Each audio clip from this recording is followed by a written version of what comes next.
You approach her. Over 100-year-old ship.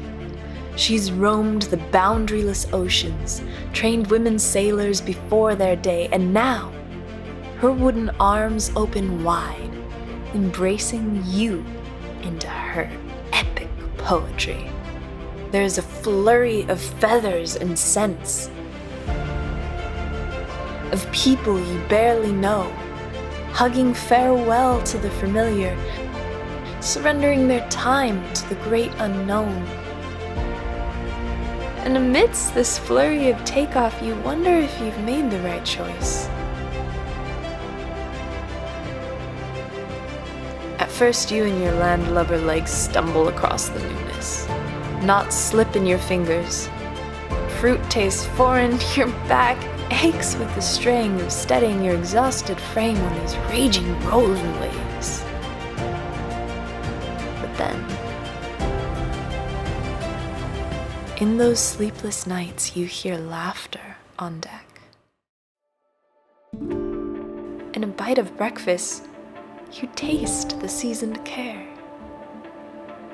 You will be mostly soggy all of the time, either from salt water, rain, or sweat, but you will grow to absolutely love it. Soon the routine becomes rhythm, and the knots become named. Little soul, you assume you've bested the worst. But those great whales of metamorphosis, the journey of the soul, the transcendent gift of this old ship, still waits for you deeper in the depths. But don't dwell on it yet. You've got mice to catch. Okay, so the idea is that we make a little ladder, put some food at the end of this, make the mouse walk over here, and then walk the plank, kablow, straight into the water, and then we use it to fish with, to catch big fish. Some tactics you try will work, while others, like trying to be someone you're not, spiraling into an existential crisis, or hunting a crocodile, those things might not work so well. We are trying to find the crocodiles. No, we're very quiet finding crocodiles.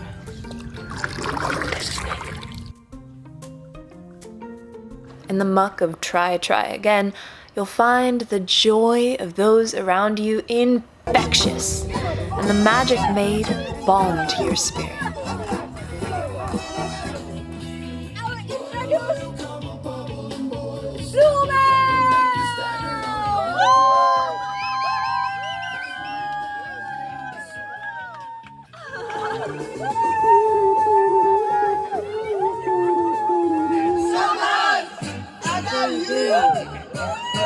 The ship will take you further than you judged you could go. These sails will pull you in like wind and shape you into forward motion. You'll learn the practical skills like scaling a flying fish, sure, but also group dynamics, finding where you fit into the menagerie dance of it all. On the ship and in the expanse of life. There will be space, moments of clarity, reflection. You will know who you are by the time this ship has had her wise way with you. Oh, and did I mention exploring the beauty of our world?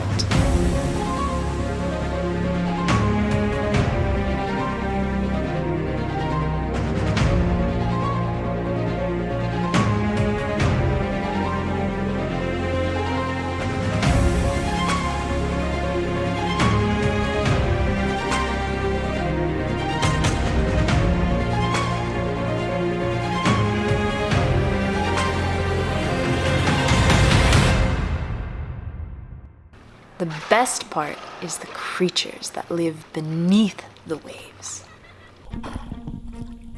Pilot whales swimming above carpets of dolphins. The rudely disturbed nap of a pufferfish. Tornadoes of triggerfish. Swaths of catfish aching for a barber. And that thing. I don't even know what that dino slug cucumber dragon caterpillar thing even is. This garden of oceanic delights just may become a refuge to you, an escape and a deep space. A place that you can meet the great whales lurking in the healing work of your heart, and plunge into the untangling of identity from performance, the unfurling of being liked from being raw, scraping off those clams and barnacles that crusted over your most honest childhood dream you had of who you could be.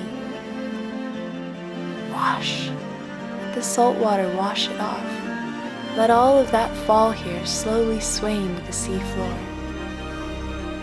Because there's nowhere to hide, even from yourself on a small ship at sea. And that wise ship, she'll lick you, and love you, and hold you accountable to yourself. And that, all of that, little soul, is the great poetry that she spills forth from your being. That 100-year-old ship, wooden arms wide to the world, and you embarking on the journey she offers.